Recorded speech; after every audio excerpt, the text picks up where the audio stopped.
जानेंगे, किसके बारे में जानेंगे? परागन के बारे में। परागन का परिभाषा देखते हैं। कहता है पराग कणों के पराग कोश से निकलकर उसी पुष्प या उस जाति के दूसरे पुष्पों के वर्तिकाग्र पर पहुंचने की क्रिया को परागन कहते हैं। पहुंचने की क्रिया को परागन कहते हैं। परागन का परिभाषा है परागकणों के परागकोश से निकलकर, परागकणों के परागकोश से निकलकर उसी पुष्प या उस जाति के दूसरे पुष्पों के वर्तिकाग्र पर पहुंचने की जो क्रिया होती है उसे परागन कहते हैं। परागन दो प्रकार का। परागन कितने प्रकार का? दो प्रकार का। एक देखिए स्वपरागन और दूसरा होता है परपरागन। स्व मने अपना, पर मने दूसरा। जब परागकण उसी पुष्प या उसी पौधे के वर्तिकाग्र तक पहुंचते हैं, जब परागकण उसी पुष्प या उसी पौधे के वर्तिकाग्र तक पहुंचते हैं, है ना, तो उसको स्वपरागन कहते हैं। और परपरागन दूसरे पौधे के पुष्प के वर्तिकाग्र तक, जब एक पौधे के पुष्प का परागकण दूसरे पौधे के पुष्प के वर्तिकाग्र तक पहुंचते हैं तो उसको परपरागन कहते हैं। यहाँ पर एक पुष्प के अनुदैर्घ काट का चित्र बनाया गया है। देखिए यहाँ पे वर्तिकाग्र कहाँ होता है? पुष्प में वर्तिकाग्र, ये आपका वर्तिकाग्र हो गया, ये वर्तिका हो गया, यहाँ से ये परागकोश हो गया, इसमें परागकण रहते हैं, और ये तंतु हो गया, यहाँ से ये दल हो गया, पंखुड़ी जिसको कहते हैं, ये बाह्यदल, ये बीजांड हो गया, ये अंडाशय हो गया, इसको पुष्पासन कहते हैं, ये आपका वृंत हो गया। तो वर्तिकाग्र तक, यहाँ तक पहुँचता है। जब एक पौधे के पुष्प या उसी पौधे के दूसरे पुष्प का परागकण, जब एक पौधे के पुष्प का परागकण उसी पौधे के पुष्प पर या उस पौधे के दूसरे पुष्प के वर्तिकाग्र तक, यहाँ तक पहुँचता है तो उसको हम लोग स्वपरागन कहेंगे। और जब एक पुष्प का परागकण, एक पुष्प का परागकण, परागकोश से परागकण निकलता, परागकण किससे निकलता है? परागकोश से।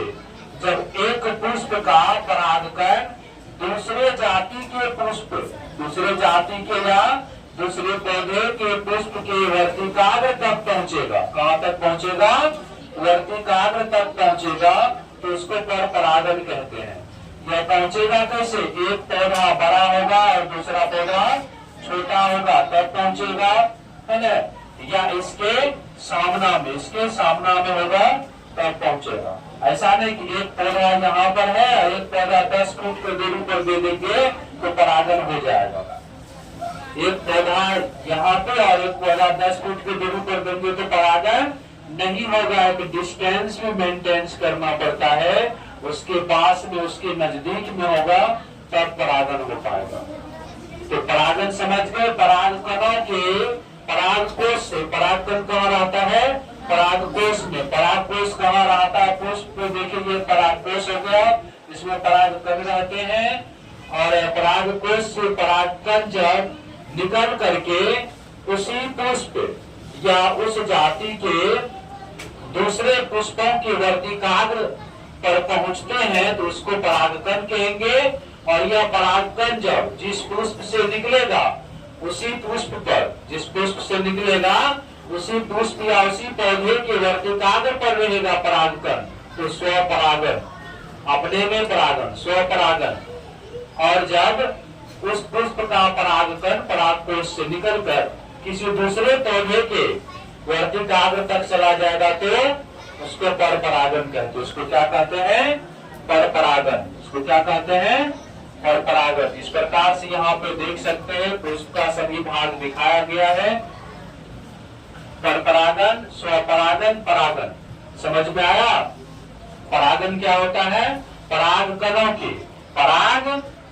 के परागकोश से निकलकर उसी पुष्प या उस जाति के दूसरे पुष्पों के वर्तिकाग्र पर पहुंचने की क्रिया को परागन कहते हैं।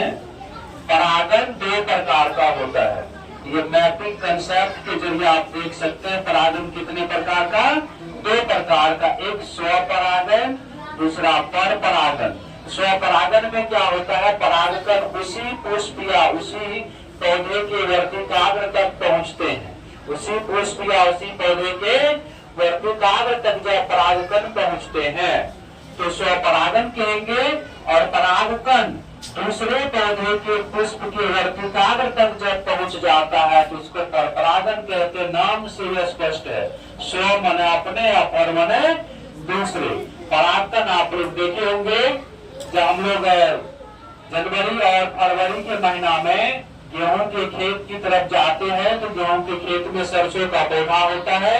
जब उसके फूल को हम लोग स्पर्श करते हैं तो हाथ में पीला पाउडर जैसे लगता है, वही पीला पाउडर क्या है, परागकण है।